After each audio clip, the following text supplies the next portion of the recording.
திருமகள் TV பல்சுவைகள் படைக்கும் பாசறை பெற்றவர் நடிகரும் இயக்குனருமான டி. ராஜேந்தர். அந்த காலகட்டத்தில் டிஆர் சினிமாவுக்கு வருவதற்கு முன் எப்படியெல்லாம் கஷ்டப்பட்டார், எப்படி ஜெயித்து காட்டினார் என்பது குறித்து ஆஸ்கார் மூவிஸ் நிறுவன தயாரிப்பாளர் பாலாஜி பிரபு சில தகவல்களை தெரிவித்துள்ளார். டிஆருக்கு மாயவரம் தான் அவரது சொந்த ஊர்.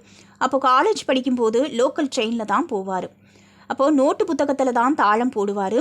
டிஆருக்குன்னு அவரோட ஸ்டைலுக்கு ஒரு குரூப் செட் ஆயிடுச்சு. தட்டி பார்த்தேன் கொட்டாங்குச்சி, கூடையில் கருவாடுன்னு சில பாடல்கள் ட்ரெயினில் போகிற அனுபவத்தை வச்சே அவருக்கு கிடைச்சிருக்கு.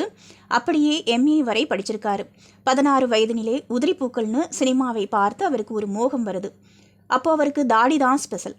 அப்போது சினிமாவுக்காக தாடியை எடுத்துட்டு சினிமாவுக்கு போகலாம்னு உறவினர் ஒருவரிடம் காசு கேட்கிறாரு.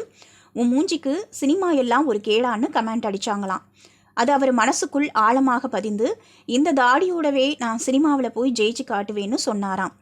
அதனால தான் தாடி வச்சுக்கிட்டு நடிக்கிறாரு. ஒருதலை ராகம் எல்லாம் அப்படிதான் ஆரம்பிக்கப்பட்டது. அந்த காலகட்டத்தில் யாருமே தாடியோடு நடித்தது கிடையாது.